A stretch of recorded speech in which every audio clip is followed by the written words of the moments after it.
What you can do कि आप जब बाकी एग्जाम्स देखोगे जो यूपीएससी ने कंडक्ट कर रहा है, उससे आपको खुद समझ में आ जाएगा कि यूपीएससी के लिए क्या इंपॉर्टेंट है। तो आपको खुद जो है वो इतना दिमाग नहीं लगाना पड़ेगा पढ़ते समय कि क्या इंपॉर्टेंट है क्या नहीं।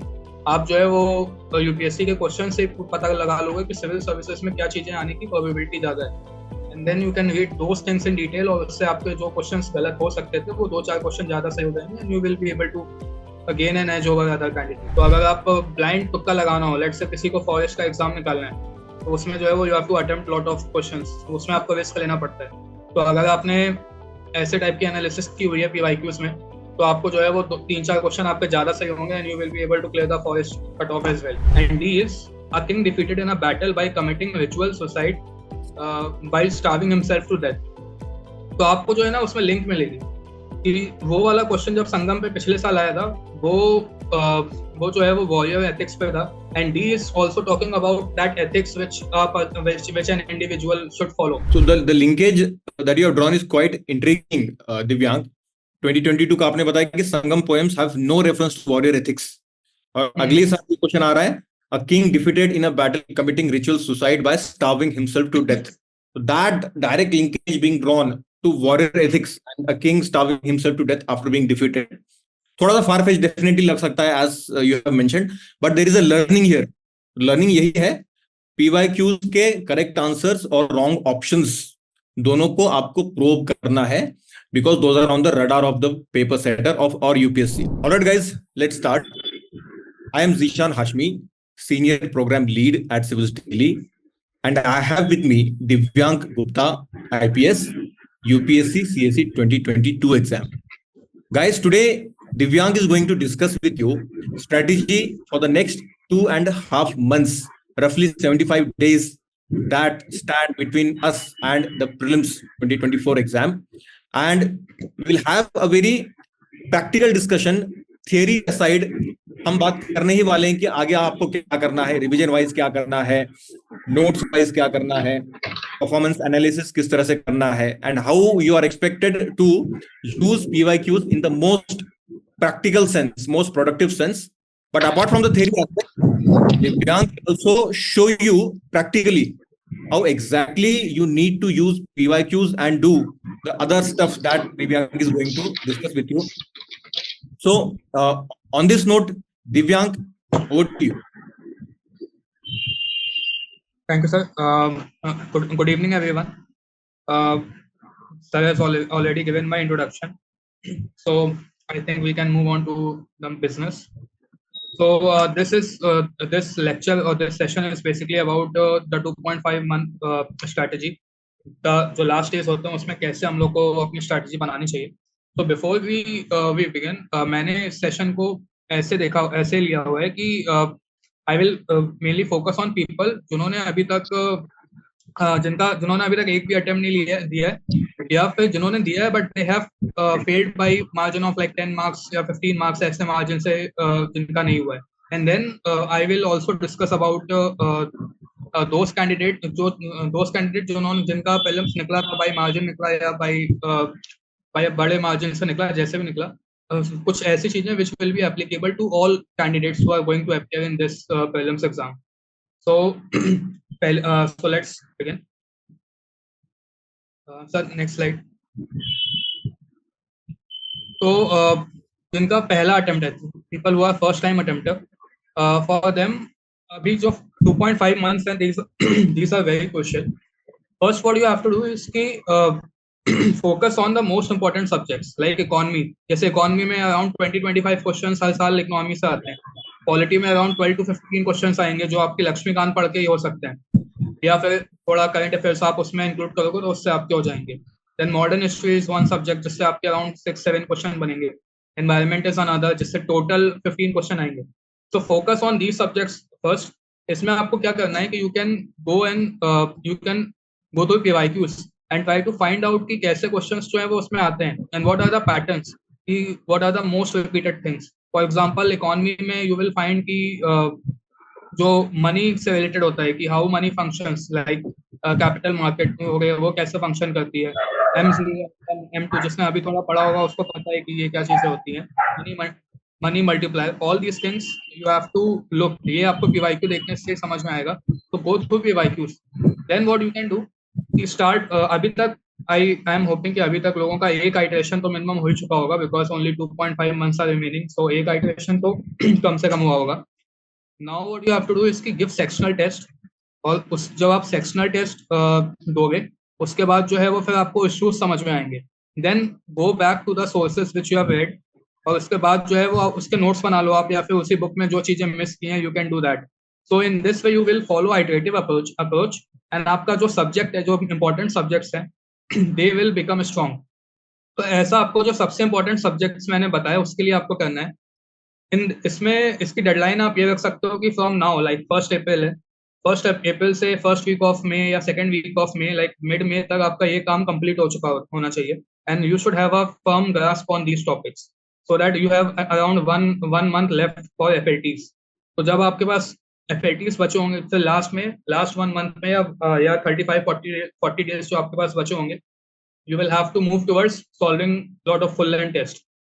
If you can do it before, बहुत अच्छी बात है, लेकिन कम से कम आपके पास 1 महीना तो होना ही चाहिए जब आप एफएटीज बहुत सारे लगा पाओ, बिकॉज उससे जो है वो आपका पेपर सॉल्विंग स्किल डेवलप होती है, आपकी रिस्क टेकिंग एबिलिटी डेवलप होती है।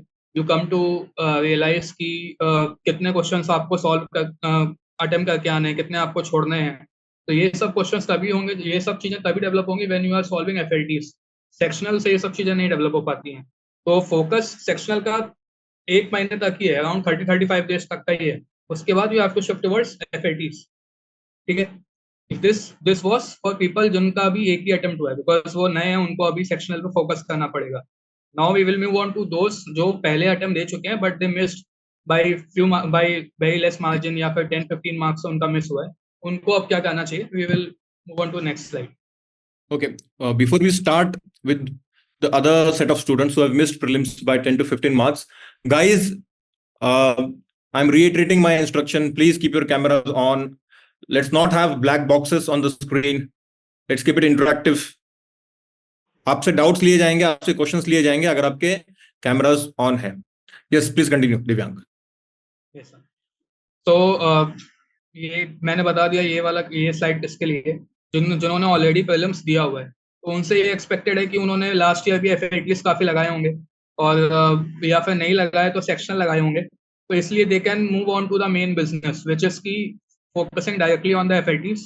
अगर आप इतना कंफर्टेबल अभी नहीं हो इस पॉइंट पे, then what you can do is कि you can solve sectional for only subjects जहाँ पे आपको लगता है कि आपकी अभी इतनी एक्सपर्टीज नहीं है, वहां पे बस आप फोकस कर सकते हो, and then you have to shift towards FATs. Now you have to understand कि एफएटीज कम से कम 30-40 होने चाहिए, कि बिकॉज उस जो मैंने बताया उसका एडवांटेज क्या होता है, कम से कम उतने एफएटीज आपको सॉल्व करने हैं। So when you will solve those, you will become a master of it, and then you will be able to handle the जो प्रेशर होता है ना, जो प्रीलिम्स का 2 घंटे में 100 क्वेश्चन करने हैं, जो लोगों ने फेस किया होगा, जिन्होंने प्रीलिम्स दिया है, you will be able to manage that only after that. तो ये चीज हो गई। Apart from this what you can do, this is applicable to all by the way, but specifically मैं इनके लिए बता रहा हूँ जिन्होंने मार्जिन से मिस किया है, कि focus on the blind spot. जैसे if you will analyse the PYQs, you will realize कि mapping has become very important। जैसे मैपिंग से मैंने जो एनालिसिस देखी थी इस बार, इस साल के प्रीलिम्स में वर्ड मैपिंग प्लस इंडिया की मैपिंग मिला के दोनों अराउंड 15 to 16 क्वेश्चन थे, and most of them revolve around reverse. तो आपको उस पर बहुत ज्यादा फोकस करना है। जैसे मैं पहले भी बता चुका हूँ अपने कोर्स में कि मैपिंग के लिए इंडिया के लिए बहुत अच्छी बुक है, which is geography through maps by Prem Patel. So you can refer to that book, और जब आप पीवाईक्यूज एनालाइज करोगे, यू विल रियलाइज और यू विल फाइंड आउट कि कौन कौन से ऐसे टॉपिक्स हैं मैपिंग में विच आर वेरी इंपॉर्टेंट। जैसे river is one, mountain peaks हो गई, माउंटेन रेंजेस हो गई, देन डैम्स हो गए। These are some things which are very important and you will be able to cover in depth through that book। ऐसे ही आपको word के लिए भी करना है, so you can go to, आजकल YouTube पे बहुत सारे वीडियोस अवेलेबल होते हैं अलग अलग कोचिंग्स के, you can go to that। ये आप कर सकते हो। अपार्ट फ्रॉम दैट दिस जो अनदर ब्लाइंड स्पॉट होता है वो है कि स्पीशीज जो एक है, कि स्पीशीज के लिए काफी पूछते हैं कि ये वाली स्पीशीज की रेंज कहाँ पे है, कहाँ कहाँ पे जो है वो मिलती है, वो आप देख सकते हो। Apart from it you can focus on biosphere reserve की जो 18 बायोस्फीयर रिजर्व है इंडिया में, उसमें कौन कौन सी स्पीशीज कहाँ कहाँ पे मिल रही है, that will really help in option elimination. Then international organisation is another theme जिसके लिए आप कोई किसी भी कोचिंग का देख सकते हो जो आपको देखना हो. So these are some things which will help in ensuring कि आपके 4-5 क्वेश्चंस जो है ना वो ज्यादा सही हो जाए. तो people who missed by very thin margin they will be able to clear the cut off and they will be able to write mains. तो ये मैंने उनके लिए बताया जिन्होंने प्रीलिम्स दिया था and they missed by few marks. Now we will move on to the next thing कि जो चीजें सबको करनी चाहिए, एंड उसके बाद हम लोग दिखाएंगे कि कैसे अभी पीवाईक्यूज पे हम लोग फोकस करेंगे and then we will come on to कि कैसे पीवाईक्यू एनालाइज किए जाते हैं. तो ये चीजें like this slide is for for everyone. आप चाहे फर्स्ट अटेम्प्ट हो, आप चाहे आपने चाहे 2-3 अटेम्प्ट दिए हो, आपका प्रीलिम्स ना हुआ हो, या फिर आप वो बंदे हो जिसका प्रीलिम्स निकला हो बट बाय थिन मार्जिन निकला हो. सो दिस स्लाइड इसमें इसमें बेसिकली यही है कि you have to understand PYQs. PYQs के क्वेश्चन सिर्फ नहीं देखने की इस थीम से क्वेश्चन आ रहे हैं, वो तो सभी देखते हैं. वो एक सीरियस कैंडिडेट वो चीजें देख के आएगा ही. कि इकोनॉमी में जैसे मैंने बोला कि 20 से 25 क्वेश्चन आते हैं, तो वो तो हर कोई देख लेगा, वो इकोनॉमी पढ़ेगा भी. But there is a lot more than that in PYQs. PYQs जब आप देखोगे तब आपको समझ में आएगा कि उसमें कुछ ऐसे फिक्स्ड पैटर्न है जिसमें यूपीएससी पूछता है कि अगर एक टाइप की स्टेटमेंट लिखी हुई है तो वो स्टेटमेंट सही ही होगी या गलत होगी. जो मैंने पहले भी काफी सेशन लिए एंड आई गेस कि सर ने भी बहुत सेशन लिए होंगे जिसमें सर ने ऐसा बताया होगा, वो आप एनालाइज करोगे उसमें. अपार्ट फ्रॉम इट काफी ट्रैप्स जो है वो यूपीएससी सेट करती है इन वन वे और द अनदर, वो आपको एनालाइज करना है. तो उसके बाद जो है वो फिर आपको पीवाईक्यूज जो थीम वाला पैटर्न होता है कि पीवाईक्यूज जब आप एनालाइज कर रहे हो you will have to analyse from 2000 like, और पहले जा सकते हो तो अच्छी बात है बट 2000 से तो एनालाइज करना चाहिए. And now since you have 2.5 months so I believe कि वो आप कर सकते हो. तो 2000 से आप क्वेश्चन उठाओ स्पेशली फ्रॉम साइंस. जैसे मैंने बहुत ज़्यादा मुझे हेल्प हुई थी इन 22 प्रीलिम्स और उसके उसके अलावा भी इन साइंस सेक्शन, बिकॉज वो जो क्वेश्चंस आए थे वो स्टेटमेंट या ऑप्शन से बने हुए थे जो पहले ही आ चुके हैं. साइंस में काफ़ी चीज़ें जो है ना वो स्पेशली इन केमिस्ट्री पार्ट काफ़ी चीज़ें कॉमन होती हैं, काफ़ी चीज़ें सेम रहती हैं. तो इसलिए जो है वो घुमा फिरा के क्वेश्चन आ सकते हैं. जैसे 2021 में I remember there was one question on polycarbonate जिसका आंसर पॉलीकार्बोनेट था कुछ. वो क्वेश्चन ऑलरेडी जो है वो यूपीएससी आई गेस इन 2001 में जो है वो पूछ चुकी थी. तो जब आप इतना पीछे जाके एनालाइज करते हो ना you are able to get 1 और 2 क्वेश्चन राइट जो आपका सिलेक्शन अभी तक रोक के बैठा होगा. तो जिसके लिए आप 1-2 साल वेस्ट कर रहे होगे. I know a lot of people जो अभी इस साल सेलेक्ट हुए हैं, मेरे फ्रेंड हैं, उन्होंने तीसरे चौथे अटेम्प्ट में सेलेक्ट हुए हैं. उनसे पूछो कि अभी तक क्यों नहीं हुए थे, दे विल से कि 2 बार से मेरा 1-1 मार्क्स से जो है वो प्रीलिम्स अटका हुआ था. तो डोंट बी दैट गाय. आप अभी आपके पास टाइम है, गो बैक एनालाइज दैट. जितना आपको पैटर्न दिख रहा है, जो भी आपको जाके पीवाईक्यूज के स्टेटमेंट जो है वो आप एनालाइज करो, जो अभी हम लोग आगे सेशन में बताएंगे कि कैसे जो है वो आपको करना होता है. तो this is something which I wanted to talk about in detail. ये सबके ऊपर एप्लीकेबल है. पीवाईक्यूज आप नहीं छोड़ सकते. Now we will take some examples from next slide. So, guys, here we are moving to the practical aspect. So far, Divyank has explained the theoretical aspect of it, how you need to go about your FLTs, about your note making, the areas that you tend to forget, and other things. Also, he emphasized on the importance of using PYQs in the right way to get edge in the upcoming prelims exam. Now, we'll be taking a few questions in a comparative manner. Just to understand how important is PYQ analysis, PYQ anchoring, and how we should be doing it in the upcoming 2.5 months before the prelims exam. Yes, Divyank. Yes. So before I proceed, मैं ये बोलना चाहूँगा कि जो comparison हम लोग ने किए हैं, मैंने और सर ने मिलकर जो कंपैरिजन किए हैं या जो एनालिसिस की है पीवाईक्यूज की, जिसके एग्जांपल्स हम लोग देंगे, ये I many of you will think कि ये चीज़ें पोस्ट एनालिसिस बहुत आसान होती हैं. वो सही बात है. पोस्ट एनालिसिस ये जब एग्जाम आ जाए, एग्जाम हो चुका होता है, उसके बाद जो है वो हम लोग अगर एनालाइज करेंगे we will obviously able to find some link. But the point is हम लोग when I am acting as a mentor, मेरा टास्क ये है कि आपको बता सकूं कि what is perfectionism. I know, और मैं खुद भी ये जानता हूँ कि मैं कभी खुद परफेक्शनिज्म के पास नहीं पहुंच सकता. But if I know perfectionism, I will always strive towards that, and that will help me in improving.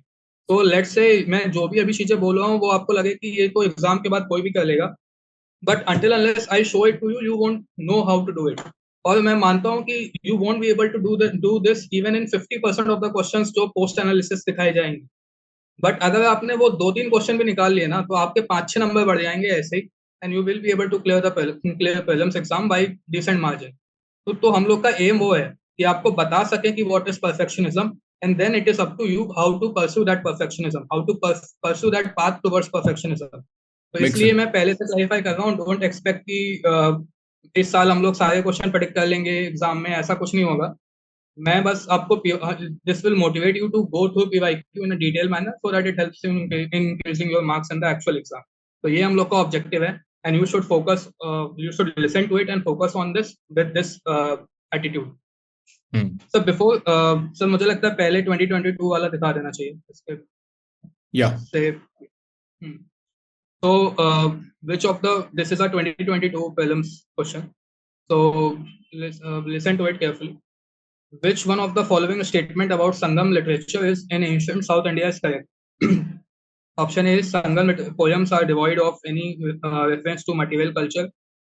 B is the social classification of Varna was known to Sangam poets. Sangam poems have no reference to warrior ethics. Then Sangam literature refers to magical forces as irrational. तो ये इसकी statement है. इसका answer पे हम नहीं जा रहे हैं अभी, वो बहुत टफ भी नहीं है और वो लोगों को पता भी होगा. बट इसमें एक स्टेटमेंट दी हुई है which is about C statement. अगर हम लोग पढ़ेंगे, this is about Sangam poems have no reference to warrior ethics. अब हम लोग क्वेश्चन देखेंगे जो अभी 23 के प्रीलिम्स में आया है. So the question, so ये क्वेश्चन है कि which one of the following explains the practice of Vatta Kiruttal as mentioned in Sangam poem? First is kings employing women bodyguard. B is learned persons assembling in royal courts to discuss religious and philosophical matters. C is young girls keeping watch over agricultural fields and driving away birds and animals. And D is a king defeated in a battle by committing ritual suicide by starving himself to death. तो आपको जो है ना उसमें link मिलेगी कि वो वाला क्वेश्चन जब संगम पे पिछले साल आया था, वो जो है वो वॉरियर एथिक्स पे था. And D is also talking about that ethics which an individual should follow. तो अगर आपको ये क्वेश्चन जो है वो काफी लोग छोड़ के आए थे, बट अगर आपने ऐसे एनालाइज किया होंगे statement, you can get this question right.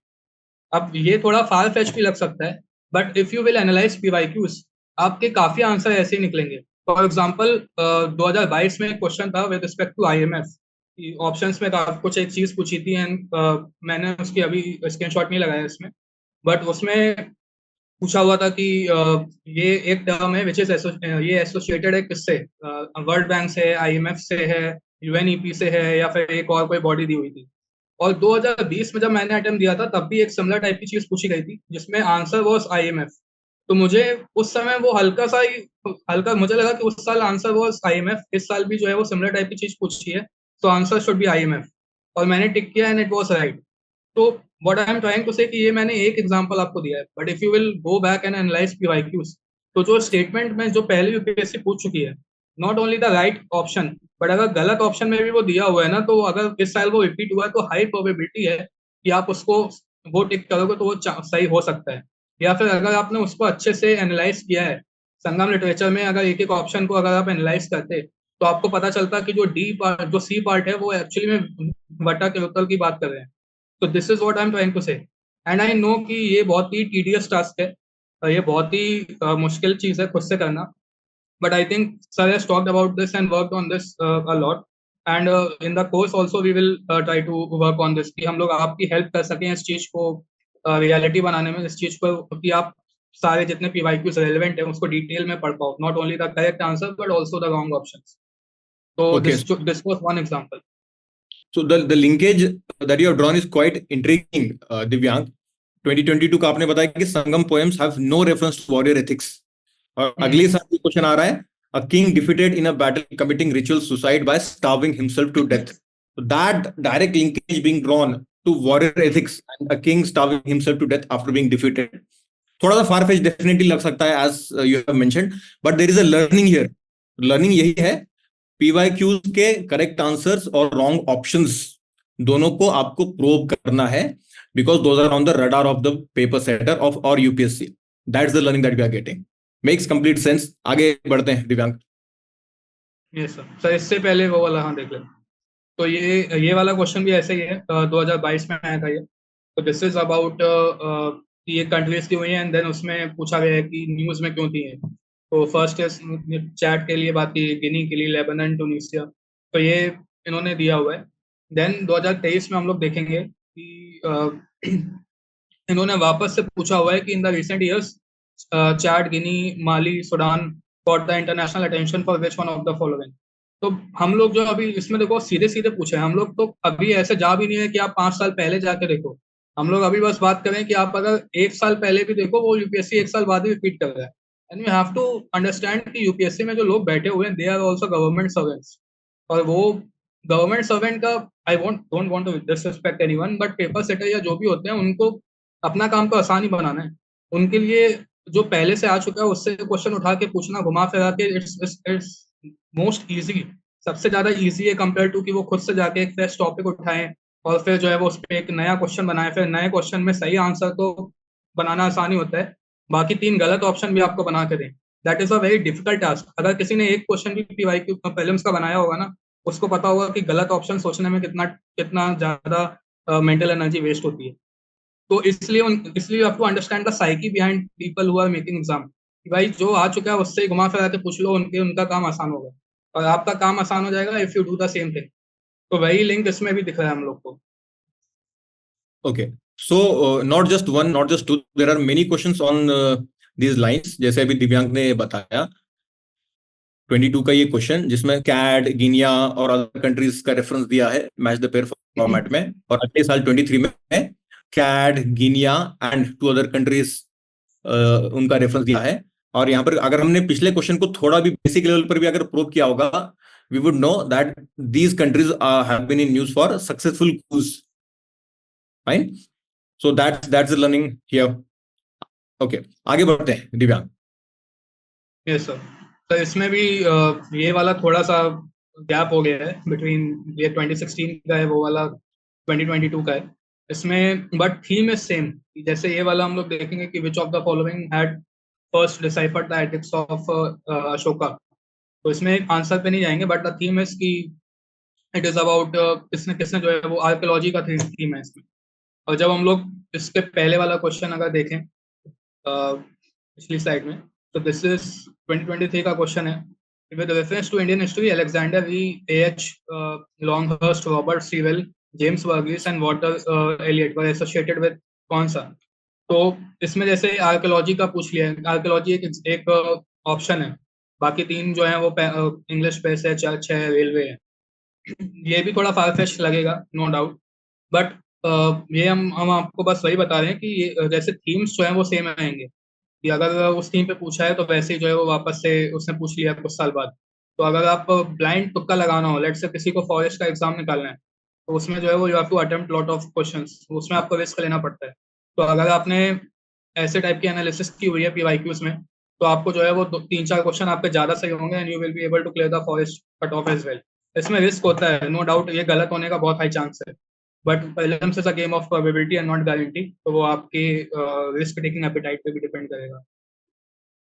Okay, but what I have said makes complete sense, Divyang. Here you took this example of 2016 prelims question, where UPSC had given names of archaeologists from British era.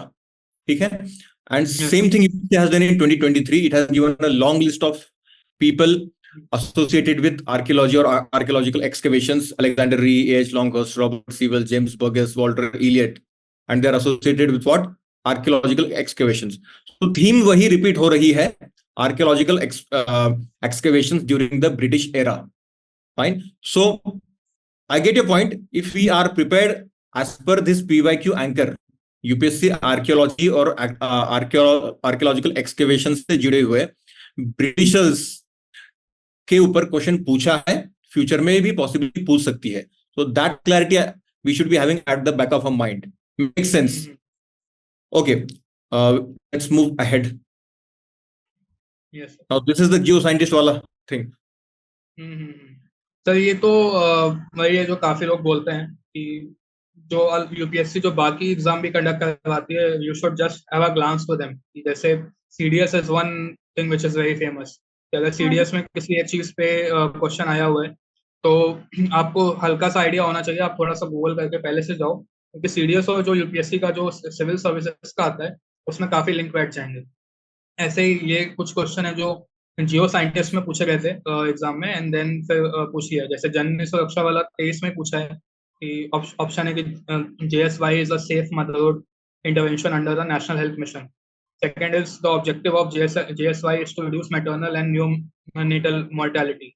अब वही question जो है वो 23 में civil services में भी पूछ लिया था कि सेम ही ऑप्शन दे दिया उन्होंने, safe motherhood intervention of the state health department, maternal and neonatal mortality. तो अगर आप पहले से ही पढ़ के जाओगे, अगर आपने वो क्वेश्चन भी देखा होता तो दो स्टेटमेंट तो आपको पता ही है पहले से, बाकी दो जो है वो वहां पे आप अपनी नॉलेज या फिर अपना अगर आपने डिटेल में पढ़ा हो बिकॉज उस एग्जाम में आया था तो आप उससे सॉल्व कर लोगे। तो ये बस एक ग्लिम्स के लिए है कि कैसे आप बाकी एग्जाम्स जो उसी साल कंडक्ट हुए हैं उसकी हेल्प लेके आप यूपीएससी के सिविल सर्विसेज में अच्छा परफॉर्म कर सकते हो प्रीलिम्स में। Okay, and as we had discussed earlier, before we move to the next question, what can be the possible reasons UPSC replicate कर रही है, recycle कर रही है questions? Multiple reasons हो सकते हैं, exact reason बता पाना है।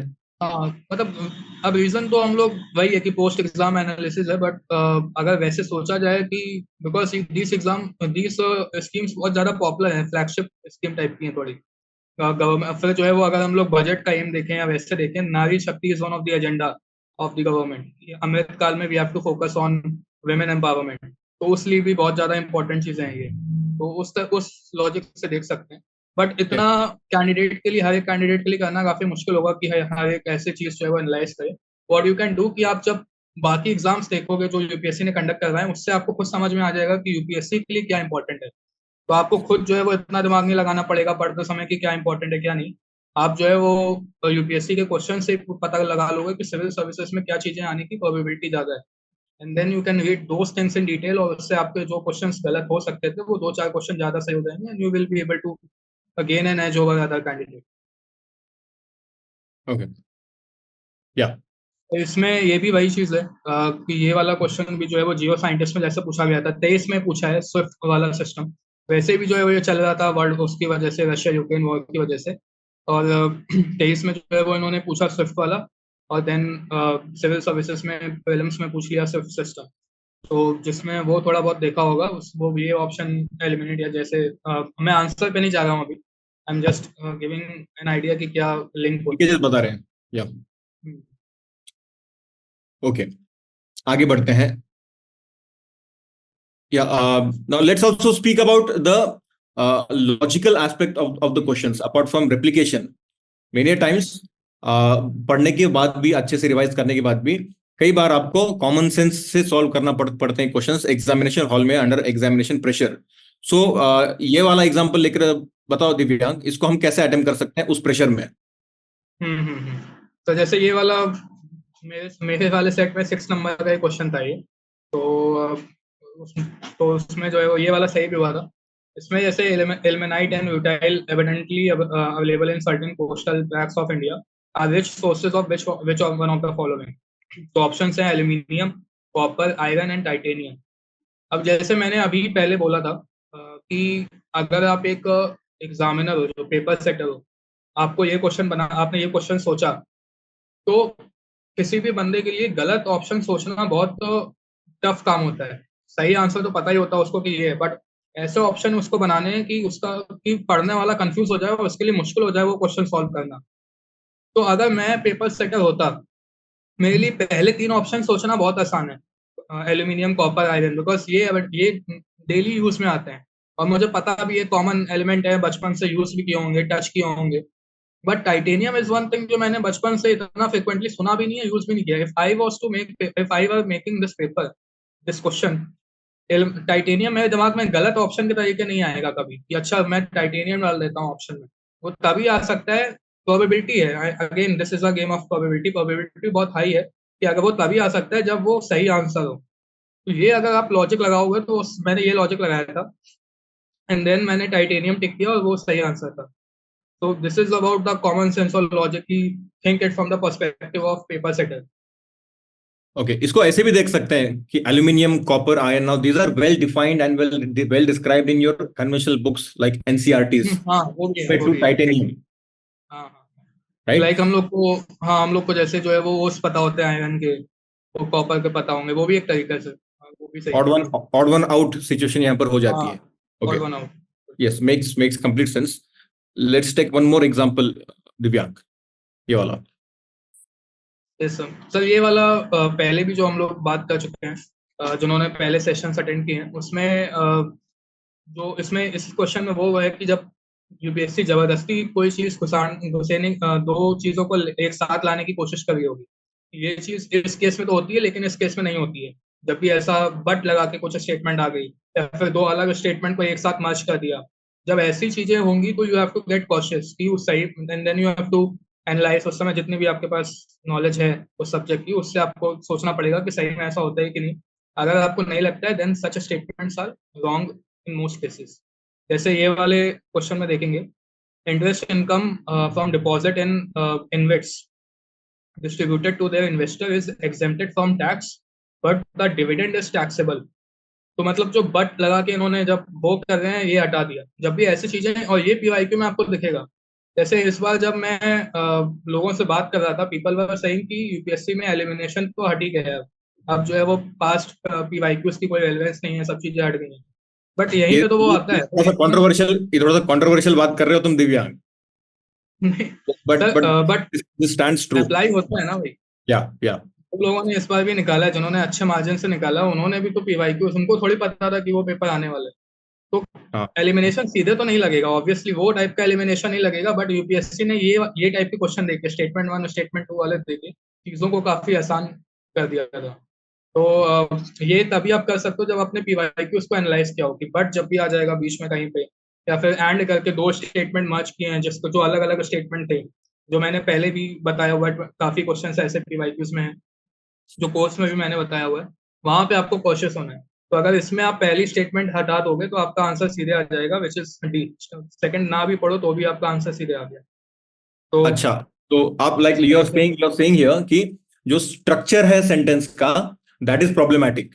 For example here, XYZ is distributed to their investors is exempted from tax, but the dividend is taxable. So this is the dichotomy they have created, or this is the artificial barrier they have created, which yes, suggests that this statement one is more likely to be wrong. And this has been shown, and this has been followed in multiple questions across the years, बिल्कुल right? बिल्कुल sir. Creating such dichotomy. But वाला तो, जो but वाली चीज है वो तो मैंने कि जब भी स्टेटमेंट में बट आ जाएगा तो वो गलत होने का बहुत हाई चांस है। ये तो मैंने वैसे भी अलग से बताया हुआ है कोर्स में भी, जो मैंने लिया था, कि उसमें काफी मैंने पीवाईक्यू से एग्जांपल उठाए थे, एंड मैंने दिखाया कि मोस्टली वो 90% वो गलती हो रहे थे। अगर कुछ एक चीज में अप्लाई हो रहा है वो कॉन्सेप्ट, और दूसरे में नहीं अप्लाई हो रहा है, तो वो गलत, मोस्टली गलती होता है। Okay, fine. Guys, we are moving towards the end of the session. I am sharing a registration link in the chat box. I've shared it. You can access it from the chat box.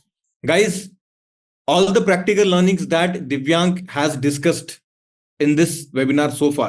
Say, for example, he started with his suggestions. Now, these were more on the theoretical lines. First time attempter अगर कोई है, उसको क्या करना चाहिए इन 75 दिनों में?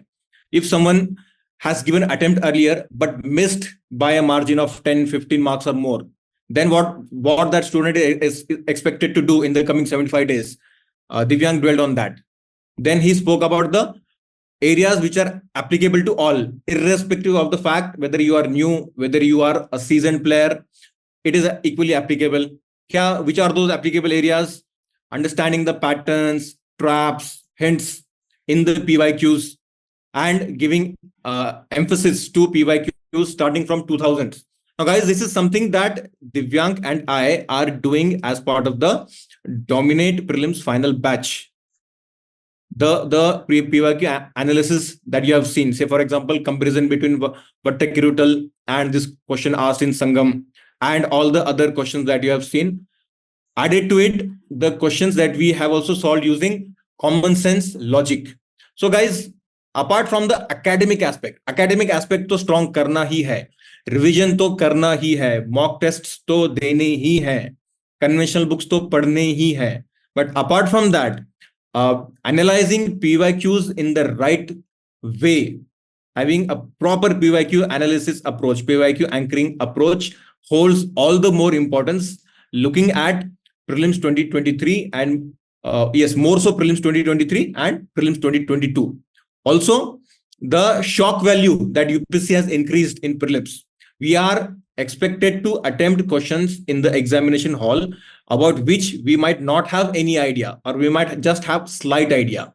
UPSC has increased that shock value, and it is likely, like we can't say if UPSC might increase or might not increase, but we need to be prepared for any eventuality.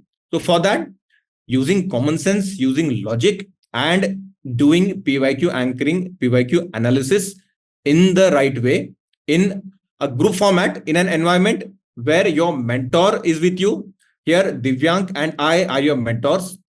So as guys, now we are speaking about the Dominate Prelims Final Batch, where we will be helping you with this very philosophy. Now guys, I would like to mention one very important thing. You don't need to join any program, not this program or any program. If you are comfortable in the sense you are scoring good marks in your mock tests, or you have cleared prelims earlier with a good margin, with a high margin, you don't need any course. But if you are a first time attempter, or you are stuck at a saturation point in your tests, in your FLTs, where you are not able to go beyond that range of 70 to 80 marks, irrespective of how much efforts you put, irrespective of how much revision you are doing, fine. Or if you are finding it difficult to do PYQ analysis or PYQ anchoring, then guys, you must seek help. Prelims, it has become such an exam which cannot be taken lightly. जैसे दिव्यांक ने बताया, he knows of many friends who have bagged ranks, but then they are not able to clear prelims and they are missing it by half mark, 1 mark, 2 marks. So guys, as part of the Dominate Prelims Final Batch, you'll be getting access to classes of Divyank, classes conducted by me. Also guys, we'll be connecting with you live. The way we are connected with you live now on Zoom, every Sunday we'll be connecting live, taking stock of your preparation, and we will be discussing practice questions from FLTs which you would have already solved. मतलब आप test दोगे, attempt करोगे, उसके बाद उसी test पर मैं और दिव्यांग आपके साथ लाइव डिस्कशन करेंगे, just to take stock and improvise your approach towards MCQs and PYQs. So guys, this is about the approach that you need to follow in the upcoming 75 days. And this is about the Dominate Prelims Final Batch, in which Divyank and I will be helping you in the next 2.5 months.